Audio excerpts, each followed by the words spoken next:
যে খবরের দিকে নজর রাখছি, ইডি তল্লাশিতে উদ্ধার 8.5 লক্ষ টাকা। শঙ্করাজ্যর শ্বশুর বাড়ি থেকে এই টাকা উদ্ধার করেছে এনফোর্সমেন্ট ডিরেক্টরেট। আরো একবার আপনাদের জানিয়ে রাখি, শঙ্করাজ্যর শ্বশুর বাড়ি থেকে উদ্ধার হয়েছে 8.5 লক্ষ টাকা। এমনটাই আমরা জানতে পাচ্ছি। বনগাঁ পুরসভার প্রাক্তন পুরপ্রধান শঙ্করাজ্য। সরাসরি চলে যাবো, অনুপ রয়েছে আমার সঙ্গে, অনুপের সঙ্গে কথা বলবো। অনুপ, শ্বশুর বাড়ি থেকে উদ্ধার হয়েছে 8.5 লক্ষ টাকা, ইডি সূত্র ঠিক কি আপডেট?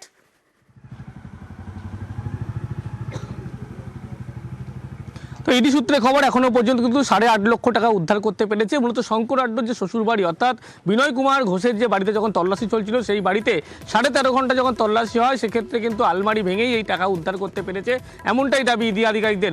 এছাড়া বেশ কিছু গুরুত্বপূর্ণ নথি উদ্ধার করতে পেরেছে ইতিমধ্যেই, সেগুলো সিজার লিস্টে সিজ করা হয়েছে। পরবর্তী ক্ষেত্রে দেখা যাচ্ছে যে 5 জায়গায় সব মিলিয়ে বনগাঁ এলাকায় তল্লাশি হচ্ছিল। পরবর্তী ক্ষেত্রে আরও একটি জায়গায় জানতে পারা যায় 6টি জায়গায় তল্লাশি হলে 5টি জায়গায় তল্লাশি শেষ হয়েছে। এই মুহূর্তে শঙ্করাড্ডর যে বাড়ি, মূলত বনগাঁয়, সেই বাড়িতে কিন্তু তল্লাশি অভিযান চলছে। প্রায় 14 ঘন্টা অতিক্রান্ত হতে চলেছে এই তল্লাশি অভিযান যেমন চলছে।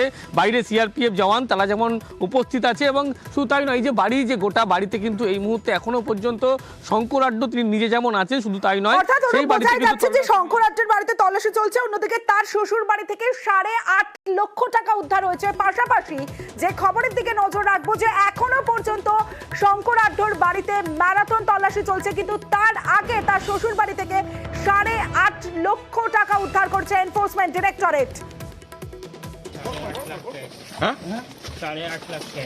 8.5 লাখ টাকা। আর কিছু কোথা থেকে পাবেন স্যার? জমি সংক্রান্ত কোন কাগজপত্র পাওয়া গেল স্যার? স্যার আলমারিতে স্যার, এটা কি অ্যাকাউন্টেন্ট মানে বে হিসেবে সিজ করা হয়েছে?